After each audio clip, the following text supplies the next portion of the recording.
Hello everyone.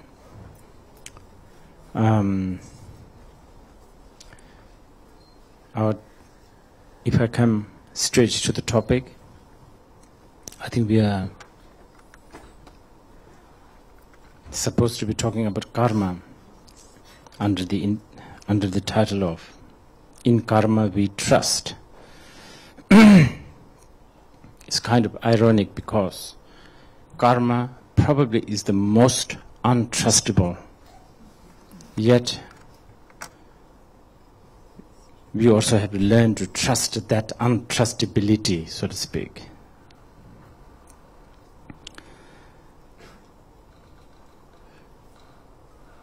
You must have heard this riddle, the chicken and egg riddle. That riddle is probably the most vivid illustration of what karma is. Karma is a very difficult subject. In my years of study in the Buddhist philosophy and metaphysics, I have to say the subject of karma is the most difficult.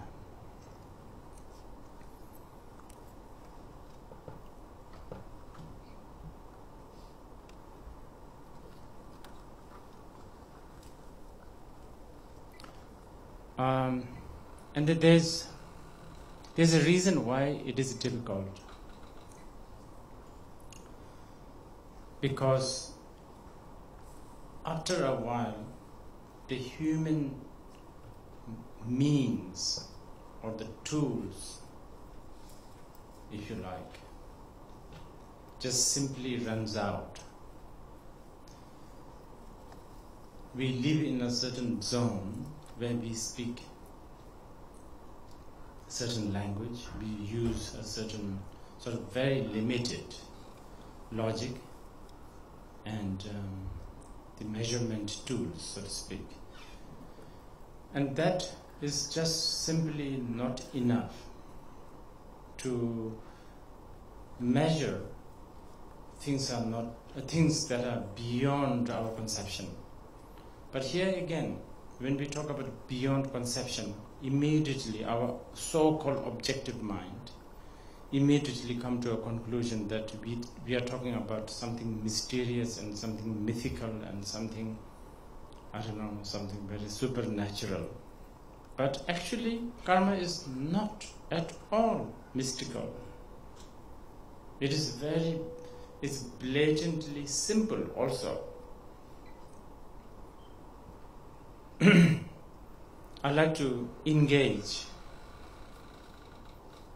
this, whatever we are doing tonight, it would be good if we engage this through discussion, and if you like, I don't know, some sort of analysis, and you can ask questions, debate if you like, because only through these tools we can probably have a glimpse of idea of what karma is. The word karma, unfortunately, is overly used, and it's now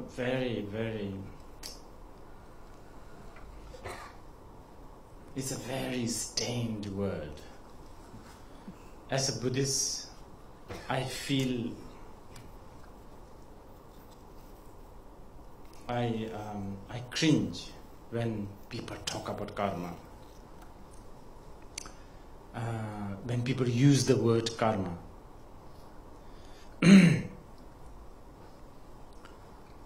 Then there's also the complexity of different system of karmic philosophy. There's Jainism, there's Hinduism, and of course there's Buddhism. Then looks like there's also modern way of understanding the karma, which is a hodgepodge of everything.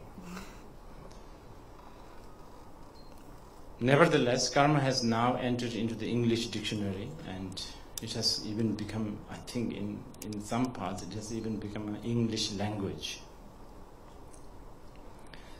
Anyway, as a Buddhist, I can try, I will attempt to explain what the Buddhists take, and especially from the Mahayana point of view, what the karma is. Tonight, I can only try.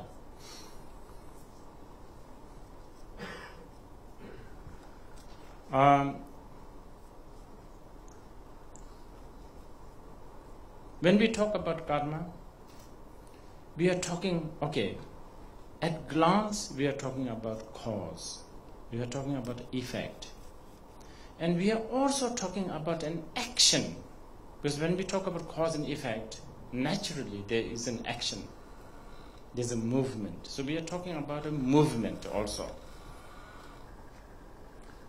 So when we talk about movement, we have to talk about time, and when we talk about time, we have to talk about space. So as you can see, karma is not like, you do something bad and you go to hell, you do something good and you go to heaven. It's not as simple as that. If you really want to sort of go deeper into the world of karmic, philosophy.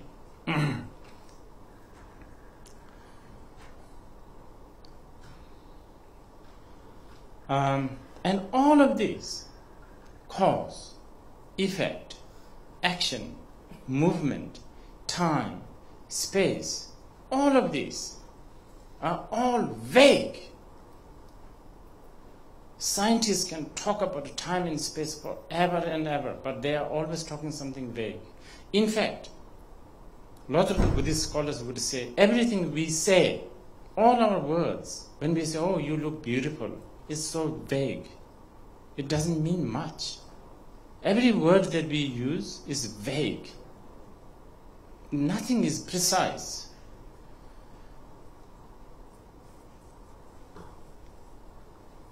This is blue. This is white. It sounds precise, but what do we really mean by blue? What is the real, ultimate blue? Word can only vaguely summarize something. And we are happy with that. As one of the great Tibetan scholars, Gedun Chopel, said, like cats. Cats have maybe 1 or 2 vowels. We have how many vowels? 4, 5. Cats have maybe 1 or 2 vowels, but with those 2 limited vowels, they can get by among themselves. They can have a whole conversation.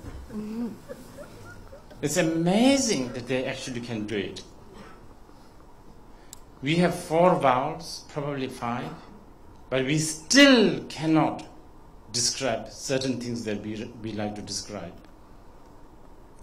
The singers, lovers, philosophers have tried, especially when it becomes something more deeper and more inside, then it becomes more complicated. Anyway, you have to help me to sort of keep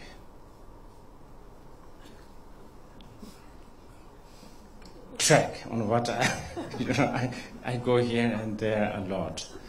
So if it's getting a little confusing, you have to really tell me back to the track. So we were talking about time, right?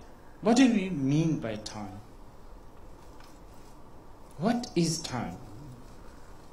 Well, I'm sure many of you here, those who have done a little bit of Buddhist studies, you know that time is relative truth. I always say this with a little bit of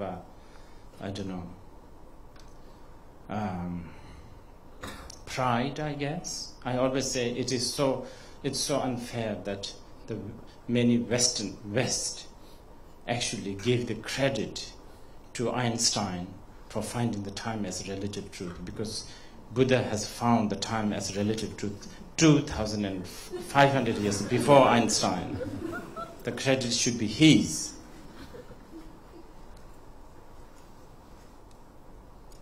So, what is relative? If time is relative, what is relative? This is something you have to think about. A relative means not absolute. It is changeable. It is expedient.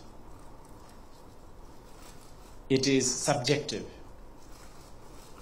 But anyway, when we talk about karma, we talk about cause, we are talking about effect, we are talking about action.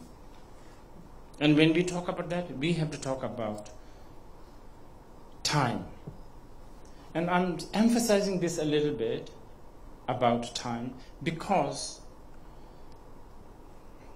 this is a kind of more exclusive Buddhist point of view. When we talk about karma, we talk about reincarnation. And I know reincarnation is a subject that many people don't, many people just, even among the Buddhists, I should say, even among the Buddhists, there are so many Buddhist scholars and even practitioners who like to shy away from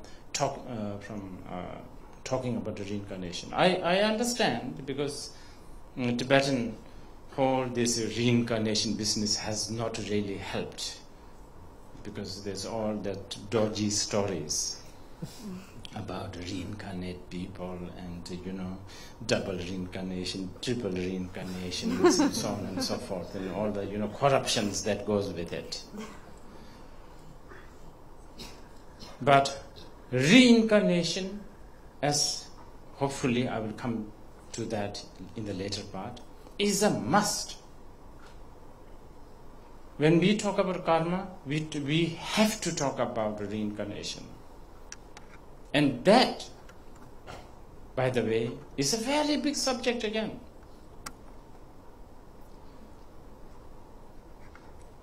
Then what do we? Okay, so then, as we talk about karma, as we talk about cause, as we talk about effect,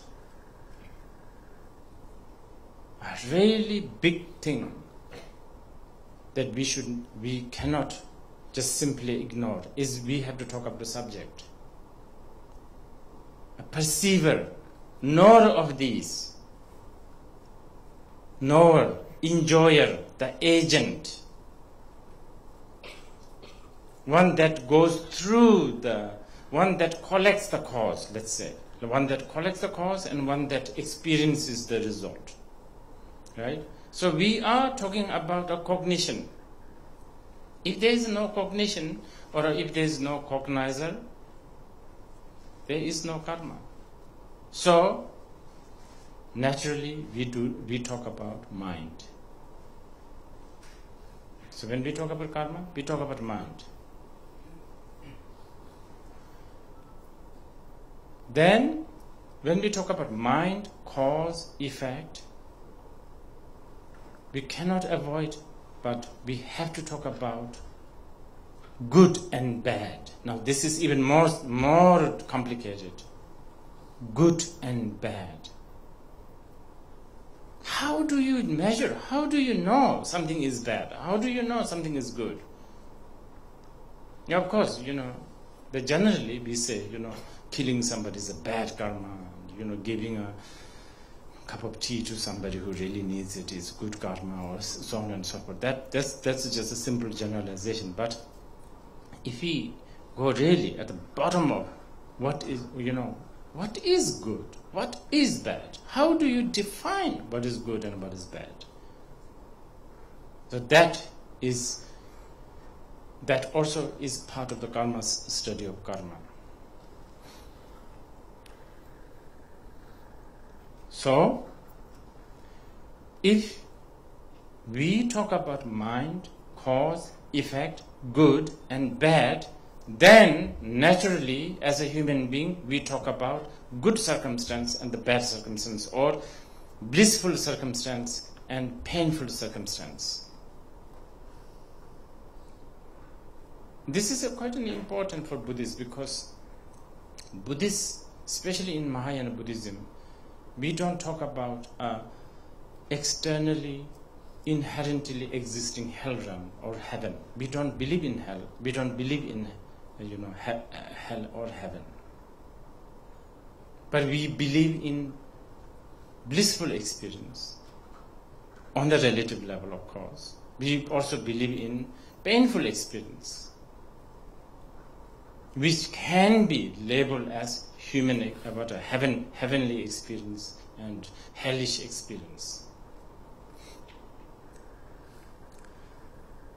But before I go into these, really, it's a difficult subject, in the subject of karma. I'd like to point this out. If you were to ask, what should a Buddhist do? What is the duty of a Buddhist? Is the duty of Buddhists to avoid bad karma and to do good karma? Is that the duty of Buddhist follower? Absolutely not. You have to write this down. Absolutely not. We are, as a Buddhist, if you are a Buddhist, you are not supposed to collect. Of course, you are not supposed to do bad things, but to avoid the bad deed and to adopt the good deed is not your ultimate goal or practice. So then what is it? Your aim, your goal as a Buddhist is to go beyond both bad and good karma. This is what Chandrakirti, one of the greatest Indian philosophers, said. Idiots do bad things and go to hell. Idiots do good things and go to heaven. Only the wise ones go beyond bad and good and achieve liberation. So, good to, what do you call it?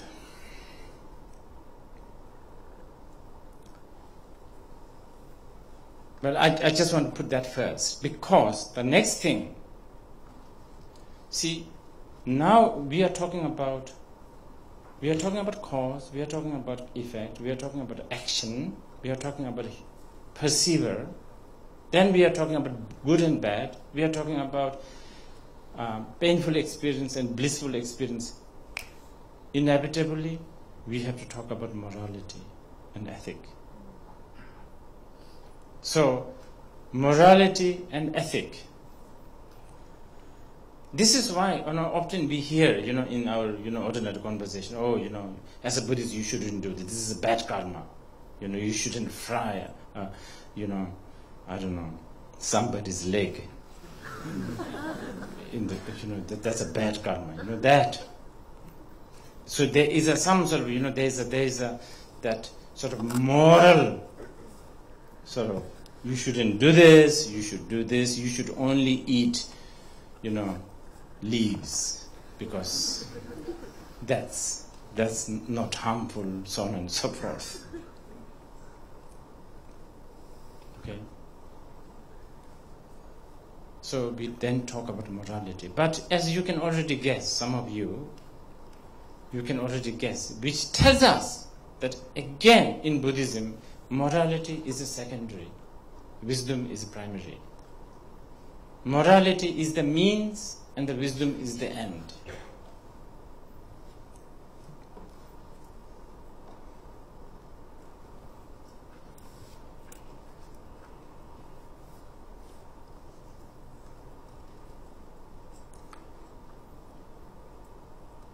What does this tell us? It tells us that for a Buddhist, actually, they, we as a human beings, we are afraid of death, usually. But as a Buddhist, we should be also afraid of birth. Death and the birth are equally troublesome. It's an equal burden.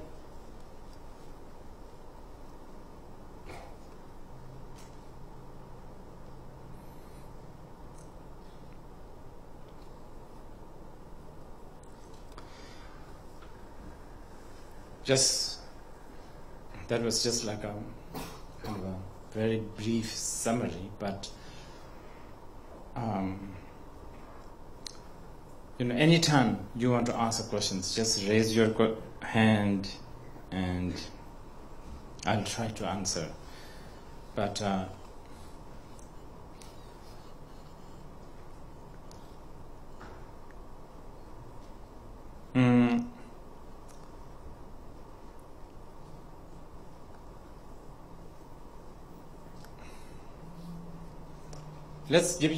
let me give you an analogy. Playing cards, okay? So because we have to now talk about, what do you call it?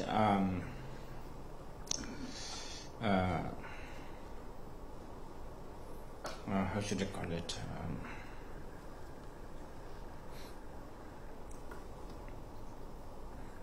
Fatalist or predetermined, right? Believing in predetermined. So this is there's many questions that one can ask.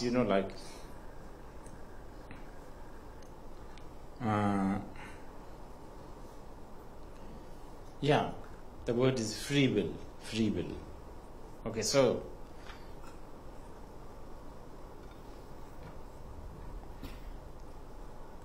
a rapist rapes someone. The question is,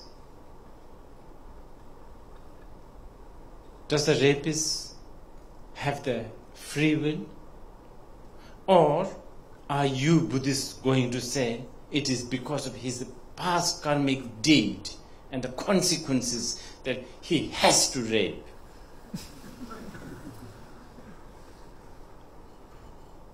It's like after 11 o'clock, it's no matter what, it's at 12 o'clock, right? It's like that. So are we saying that,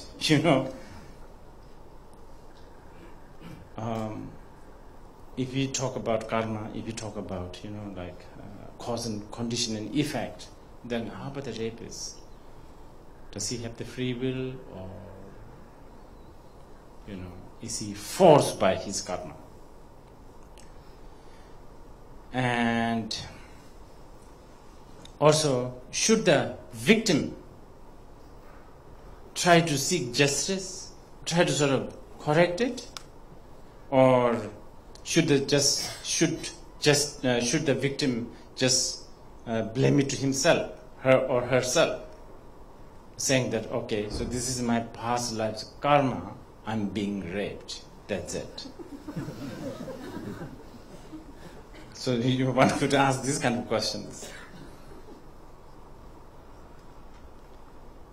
And I think probably we could just handle this question first, But I don't think we have, there's many other questions, things like, okay, what is this transferable karma?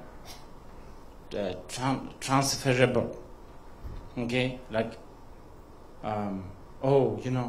wish me luck. Can you please pray for me? Can you do some fish release somewhere in, other side of Singapore, so that this side of the Singaporean will receive the blessing of it? What is this transferable karmic consequences? So there's that. we could, I guess, I don't know whether we have all this.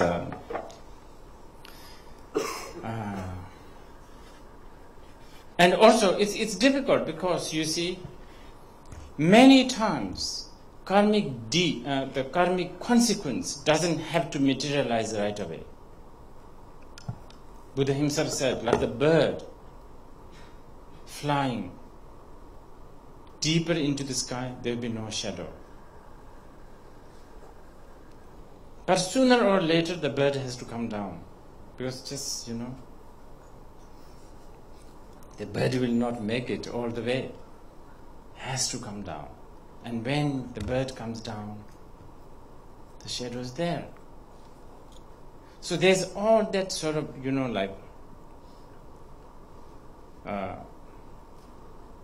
I don't want to say the word hidden karma. These words are so overly used, hidden karma. But anyway, there's that.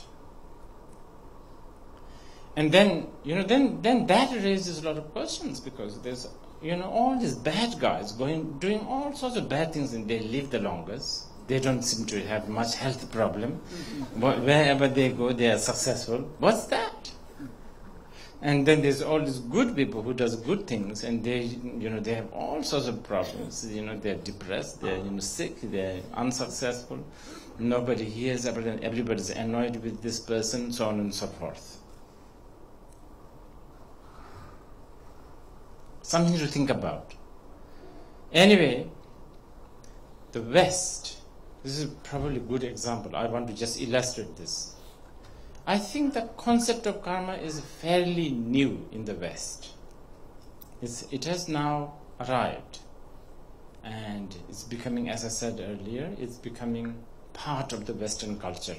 But in a very, very, very strange way, I feel sometimes.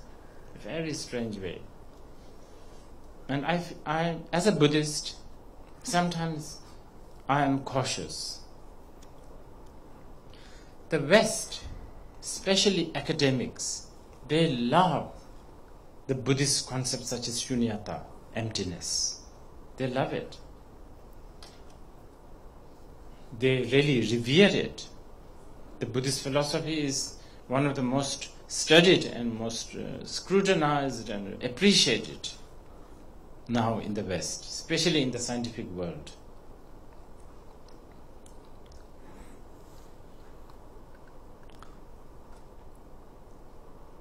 Now West, especially the scientific world, is supposedly, by consequences, supposedly the scientific study or the scientific world appreciates the game of cause and effect, right? Because, as a scientist, you don't believe in an almighty creator out of nowhere, sort of some truly existing sponsor comes in and sponsors everything. They don't believe in that. Buddhists also don't. So in many ways, scientists do appreciate the theory of cause, condition, and effect. But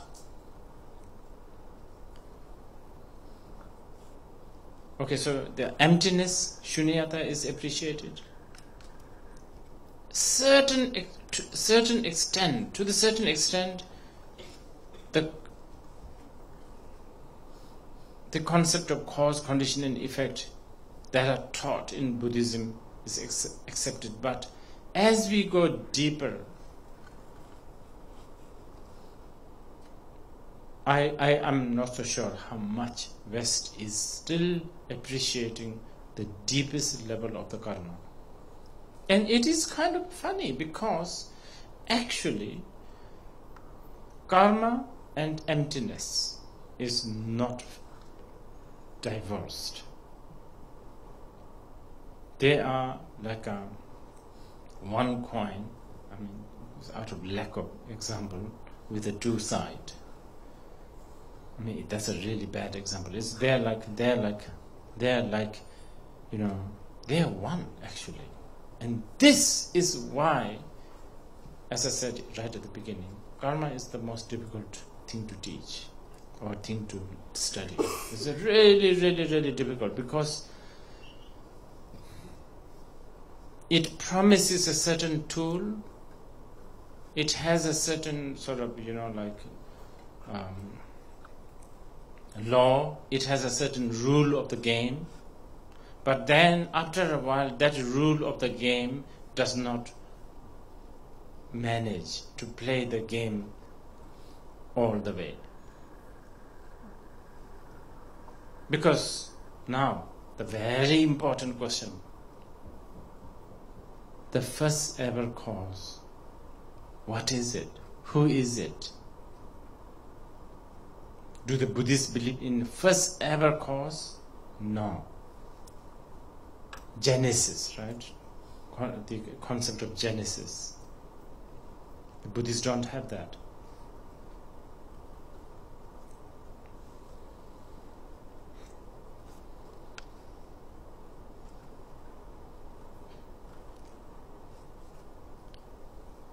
I was going to give you an example of playing card.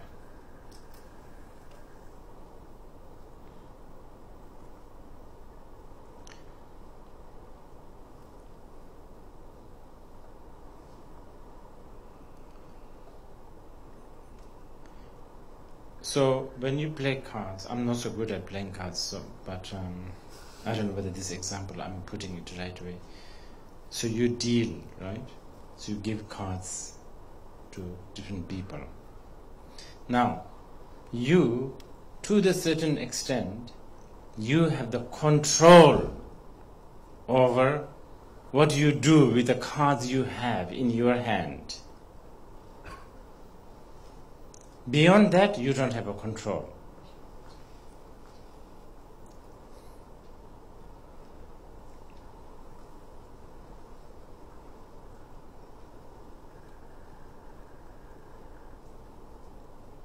Beyond that, you have no control. Okay, what are Buddhists trying to do here? Buddhists are trying to not deal the card. And if somebody is giving you the card, learn to say no.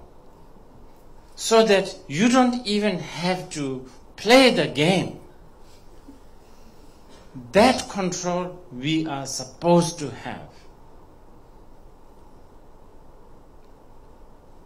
But in our case, we already have thousands of cards in our hand. So it's not that going to be it's not that easy. But that's the, what do you call it? But here again, I have to qualify this more meticulously.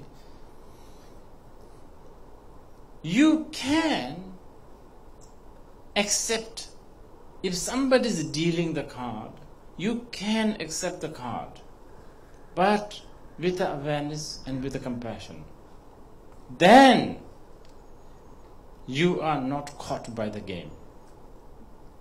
If you are not caught by the game, you're all right. Karma has no power in this case.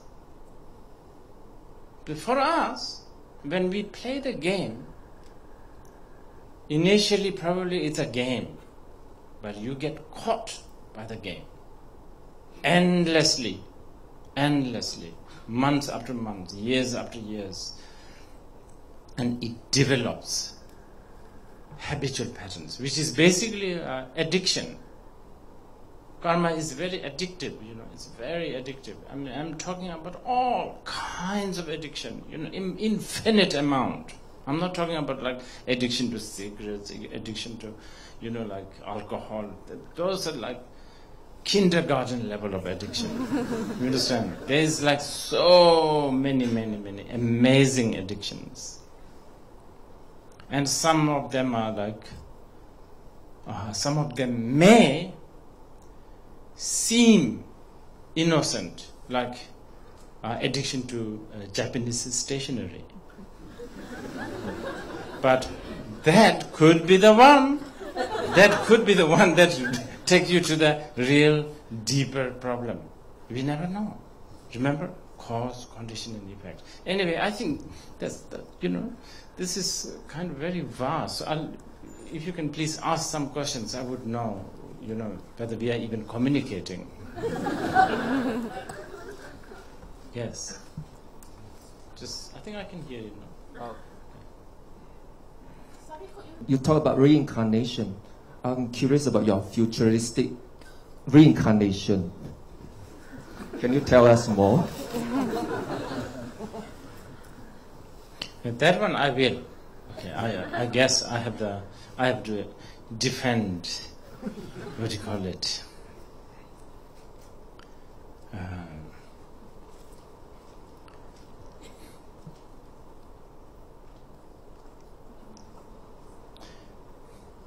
Okay, let me just begin with something very simple, but probably little,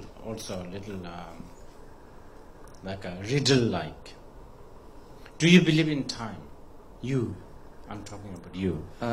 Do you believe in time? As in, if I say, let's meet later, would you say, okay, or no, I'm busy? Would you say either of that? With you, I will always want to meet. Okay. Relatively right. And ultimately. Okay. Wait. So, which means that you actually believe in a time that you can fix, you can schedule, so to speak. So you do believe in time. So what I'm trying to answer is, if you believe in time, then there is no reason why we cannot establish the logic of reincarnation. It is as simple as that. Okay, let me explain this a little bit. No Buddhist scripture has stated ultimately there is a reincarnation. No Buddhist scriptures has said that. If you read Hat Sutra, for instance, one of the most important liturgy, one of the most important document in Mahayana Buddhism, it has stated forget reincarnation. Even the enlightenment, even the concept of enlightenment is just an illusion. So reincarnation is, of course, the most gross form of illusion. But we are talking about a relative. On the relative level, reincarnation exists. Just as a head exists on your neck. It's as simple as that. But now, there is a problem of, translation. The English word reincarnation probably is not doing the justice. In Tibetan, the word is yang si. Yang means again. Si could mean possible, exist, or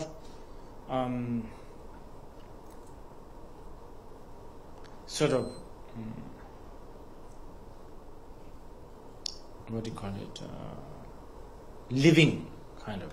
It could also mean that. The si is such a big word. But let's say existence for now. So meaning continuous existence.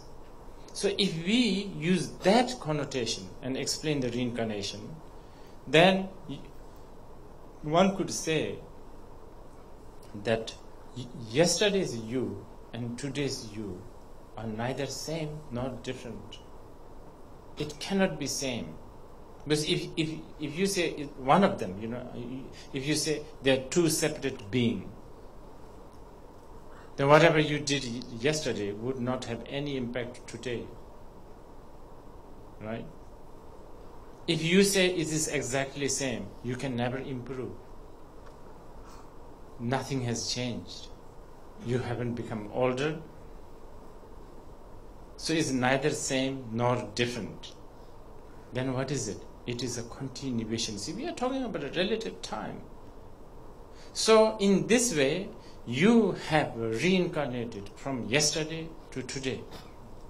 From previous moment to this moment. From this moment to the next moment. Now the concept of the next life, I know where things becomes very complicated is when we talk about, okay, see, right now we all walk like this as a human being. And when Buddhists say, well, you may reincarnate as a butterfly and fly over these walls and look from above.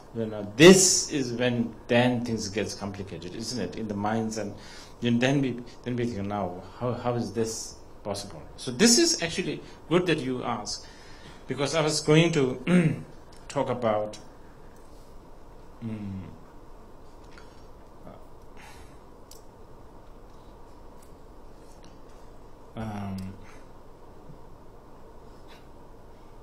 I was going to talk about this again. Okay, going back to the karma.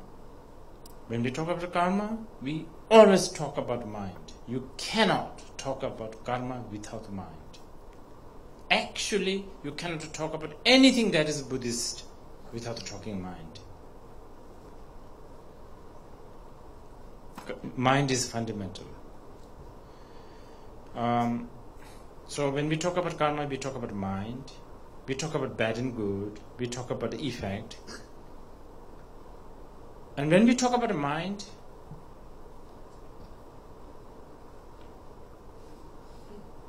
and cause and effect, and movement, we then talk about habit, habitual patterns. When we talk about habitual patterns, we then talk about human character, not human, character. Similarly, when we talk about cause, effect, movement, all of that, we also talk about a perception.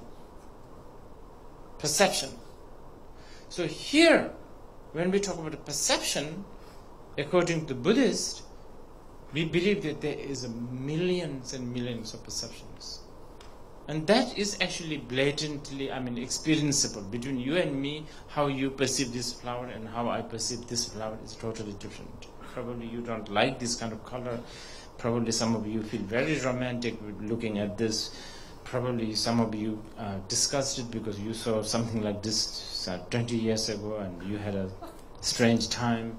All of that, depending on different cause and condition, this flower can create a different perception. So thousands and thousands of millions of perceptions, okay?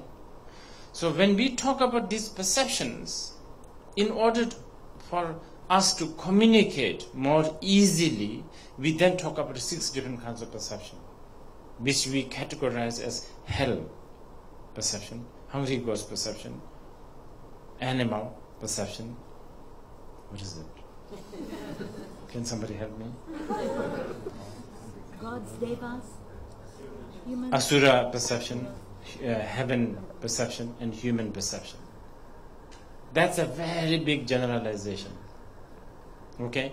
So, depending on a cause and condition, okay, just as, I was talking about the flower, something has, like you may have had a broken heart just like 10 years ago, just like 10 days ago, and your friend have always used to bring this type of flower, and even the sight of this makes you feel so empty and life has no meaning, so on and so forth. And somebody who is a very hardline Buddhist who really loves making offerings to the Buddhas, for them this is an offering substance, so a different perception, caused by different kind of conditioning and cause. So you could have collected a certain cause and condition that then, we are talking about a big cause and condition, then makes you have wings. Small wings though. But basically butterfly I'm talking about. So then you begin to act like butterfly. And you are butterfly. You think like butterfly. I don't know. By then this is even a flower for you. This is something else. So that's how the world of perception. So this is again back related to karma. Okay, so now if you tie this up with our title, In Karma We Trust.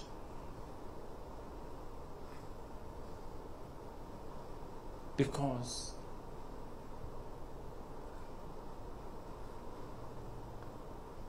if there is a cause, if there is a condition, and if there is no obstacle,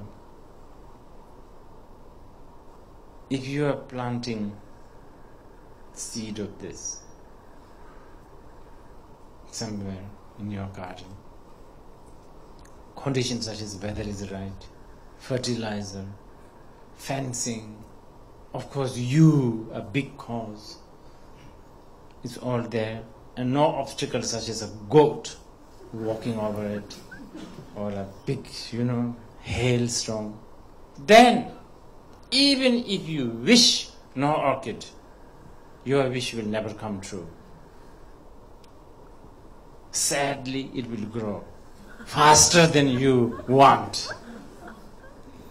And on the day that you really don't want the orchid, it will blossom.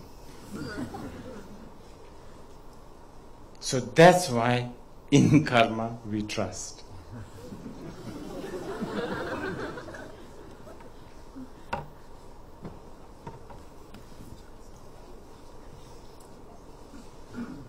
Okay, yeah.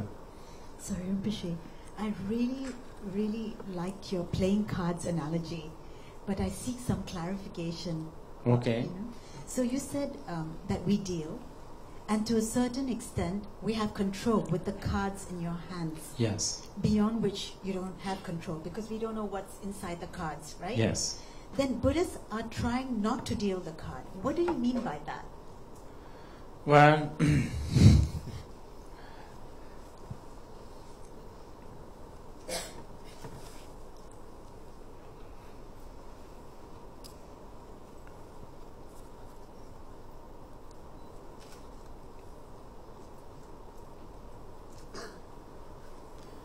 how should I put this?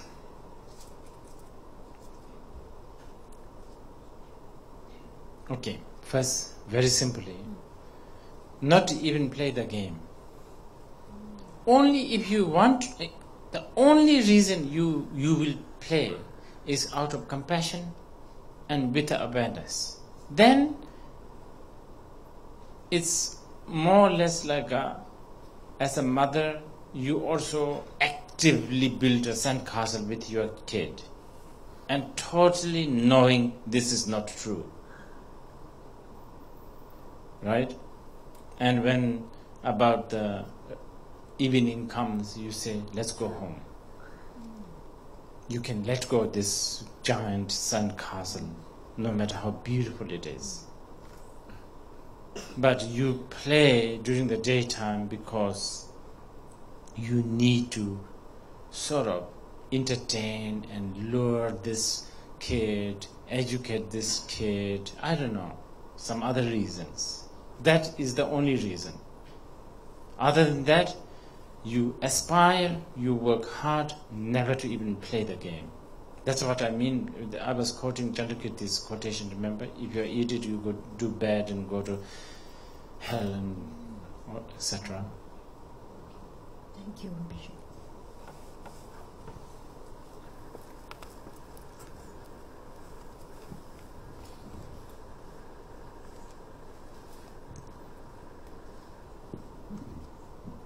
Good evening, Rinpoche.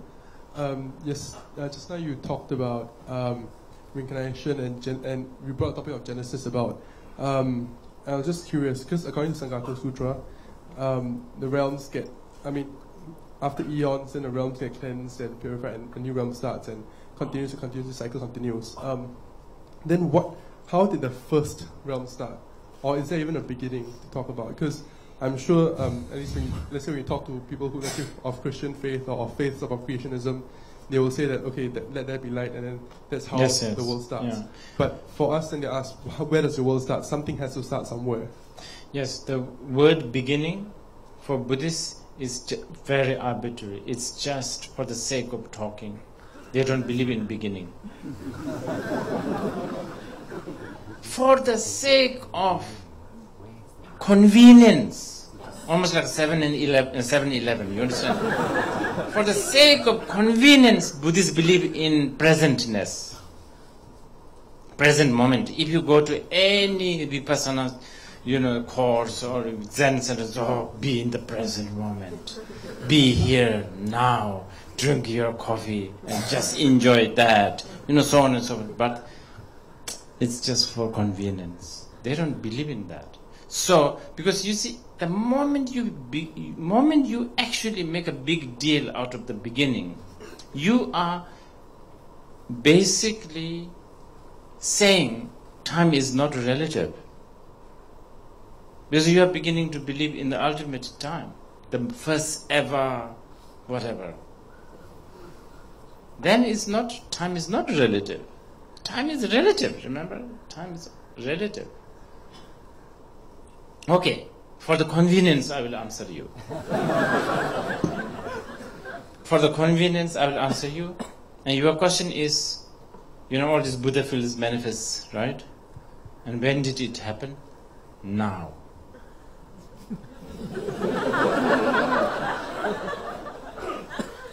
As we talk, it's being constructed, it's being painted, it's being decorated, it's being gardened, it's being, like watered, the plants are growing, and the swans are swimming, and the bodhisattvas are running up and down, all of that, as we speak.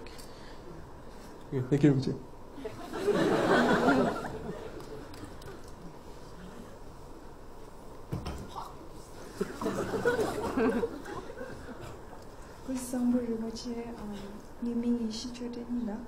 I'm a student here at NUS, been here for 3 years.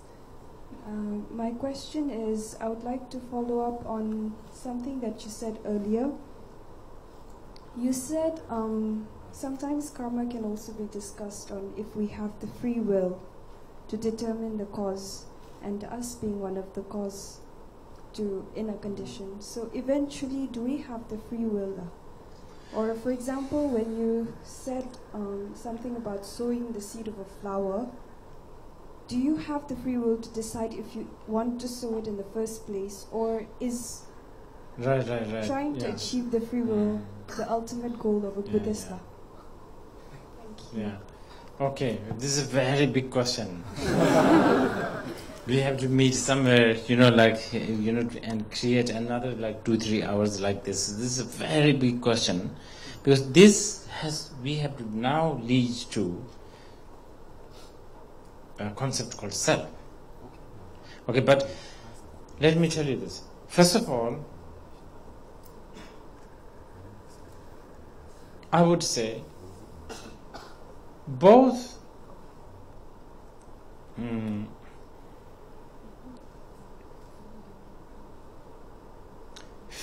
to the certain extent, both free will and the opposite.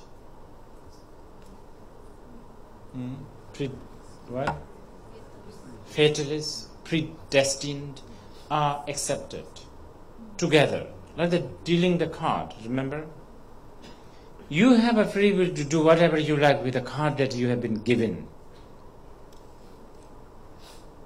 but because you see, okay, you are allowed to do whatever you can choose what you want to do with the card that is in your hand. Beyond that, you have no free will. But okay, so forget that. Earlier, you had a choice not to play card, but you didn't choose that. You choose to play. So now you are given a card and you are stuck with those 3 cards that you have, and you have to come up with that. So both are true. Okay, first let me tell you that. But ultimately, this is where the Buddhist concept of selflessness comes in. Because when we talk about the free will or predetermined, by consequence, we talk about self. Free will. The possessor of the will. Right? That, who is that? So this is where Buddhists would deconstruct the whole concept or the notion of self. So you not only, you don't have free and you don't have will. So when you don't have the free and when you have no will, then you are at last liberated. I hope, but that's just very, very general answer for this one. Okay. Thank you.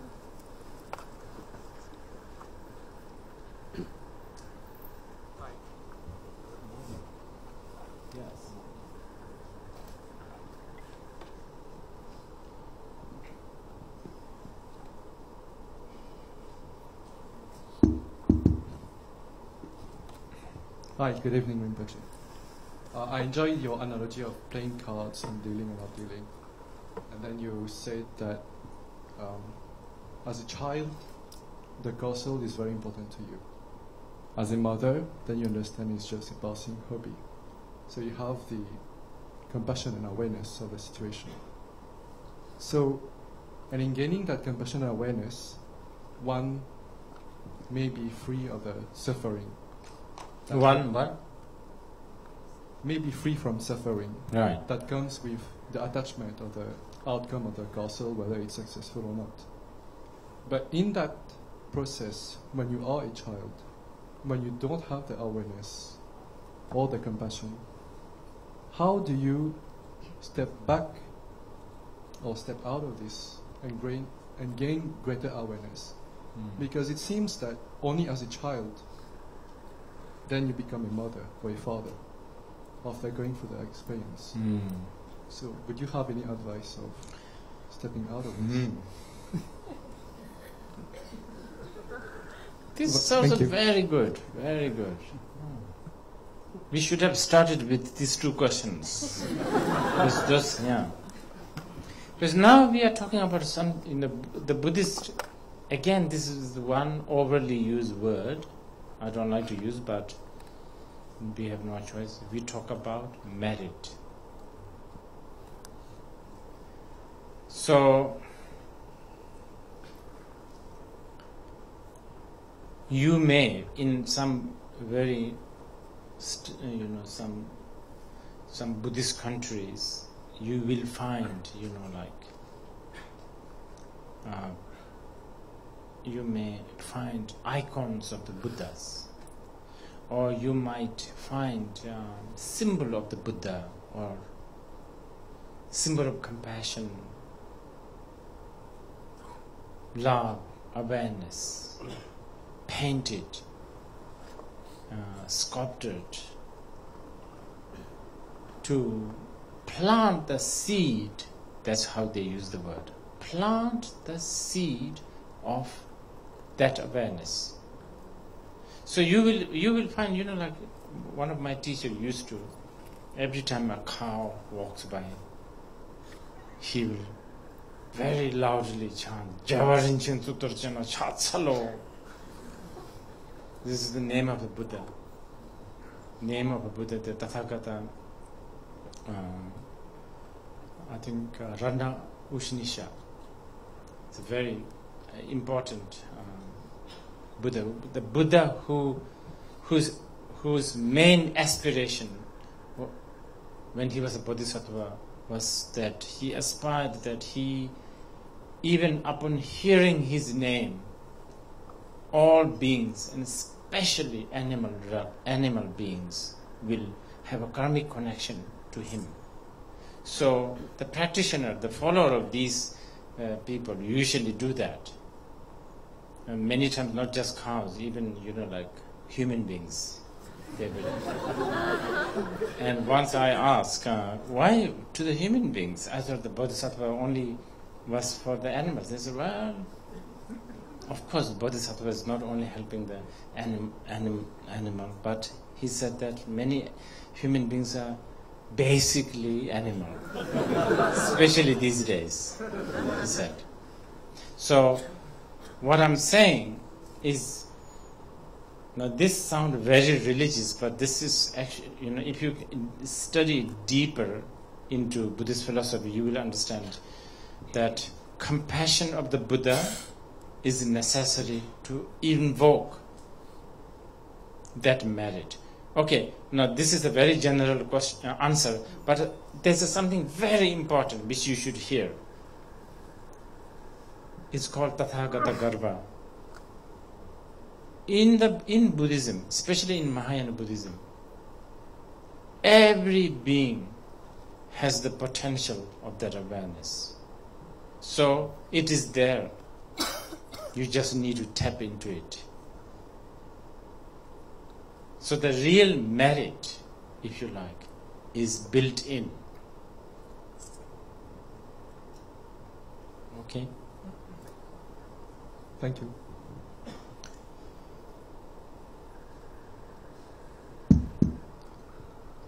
Good evening, Rinpoche. I refer to your concept of living in the present. As a layman, I spent a lot of time worrying about tomorrow, worrying about 10 years later, worrying about 20 years later. So is the concept of living in the present convenient of complacency, or are we living sort of an ostrich mentality of living in the present? I didn't get the second part of the question. Is the concept of living in the present, believing in the present, convenient of complacency, or a concept of ostrich mentality where we refuse to think about what's going to happen next? Yeah. Well, that really depends on, your aim. You understand? That really depends on your aim. What is your goal? And your definition of complacency and success and goal really depends so much on that. Because if your goal is to be successful in the Wall Street or somewhere like Orchard Road, then being in the present is the biggest waste of time, I'm telling you. It's the most useless thing to do. I mean, of course, nowadays, in the resorts they teach you how to meditate. But those meditations are just like resort meditation. It's basically to make them sort of more energized so that Monday comes. Come Monday, they'll be as vicious and even more vicious and destructive to oneself and others. Right? That's what they are, basically. But if your goal is, something else, that one really depends on your goal. Yes, but it is a very valuable question. Many parents who are kind of very ambitious, who's trying to sort of protect their kids from going to different temples or meditation centers, they would be very much worried about this. It's like, what a real waste of time. I mean, doing nothing. Literally doing nothing. You don't even burn calories. Just sitting there.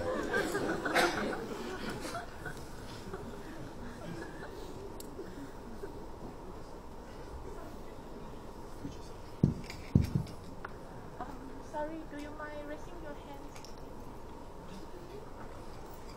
Sorry.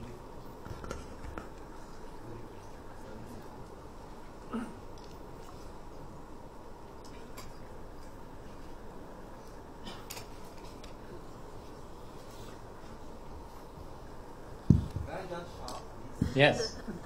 You say that the minute Buddhists are born, they are really playing cards. Buddhists, not only Buddhists, everyone. So is that, do you really believe in this thing called purification of karma? And if we do, then how can we do it since we already have so many cards on hands? That's easy. If you believe in being dealt, then you have to believing in end of the game, right? Of course.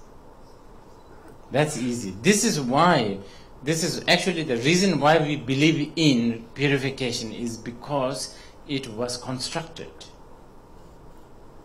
This is where the Christian and Buddhist might differ also. Major difference. This is what Buddha says. You are your own master. Nobody is your master. Only you can purify. Only you can liberate yourself. So is it right then to say that if I don't believe in karma and I don't believe in merits and I don't believe in dedication of merits, it might be easier to be liberated in that sense? Okay, I will answer you that one. If you really, really don't believe, yes. But I don't think you have even a minute ability to really not believe. Because moment a pimple grows somewhere, you will end up, rushing to the pharmacy and trying to fix it. It's difficult not believe,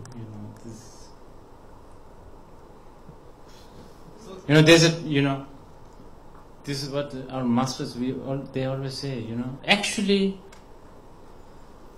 the most easiest is not to believe in anything. That would have been easiest, but now it's impossible.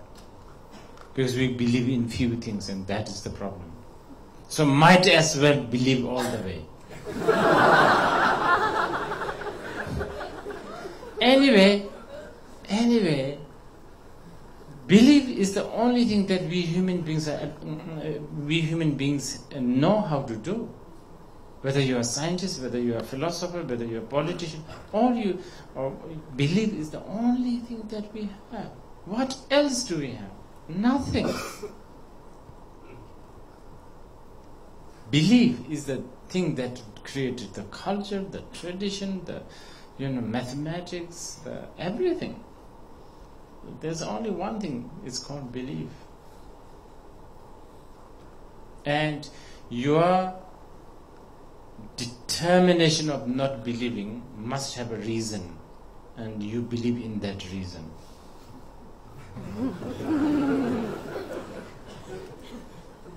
And that's also a belief.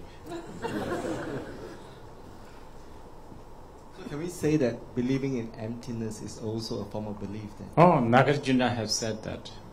Nagarjuna. I don't even have to say this. This is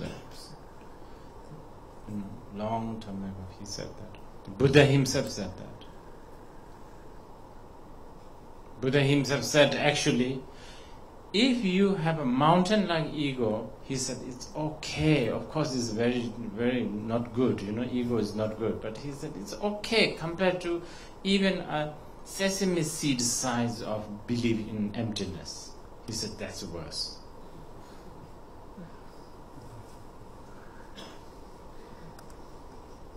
I don't know about other people, but I'm definitely confused.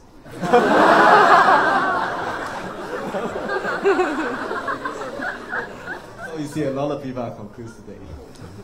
So it's okay, because confusion is actually like the hue of karma. It's like it's like the hue, it's the radiance of the karma. So it's, Thank you, Rinpoche. Anyway, just to conclude, one more here. The lady. Rinpoche, again, hello. Rinpoche, you were going to talk about the rapist and the story of that, and I don't. Which one? The rapist. Oh my God. Whether they have free will, or is it his cuff? No, we did sort of talk about how free will and predetermined are accepted together to a certain extent. So, the rapist has free will. He has all the right, all the power to control. Of course. That's why we can educate our children not to become rapists. Right? But aren't they propounding? That is also conditioning.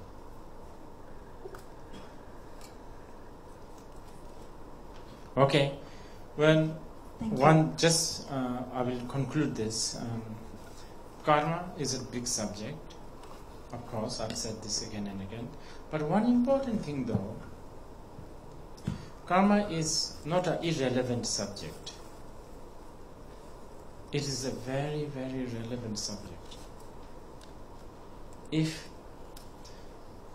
those who live in Wall Street, Orchard Road, White House, Kremlin, what is it? Diet, right? Japanese parliament. What is it called? Diet. Zhongnan Hai. If these people have a little understanding on karma, basically understanding on cause, condition and effect, basically understanding the illusory aspect of cause, condition and effect, basically understanding whatever they are doing, it's going to have an impact to the world, not now only, but in 30 years, in 40 years. What they are going to do will have an impact of, in 30 years, Singaporeans will give birth to children who have 3 ears, 4 nostrils.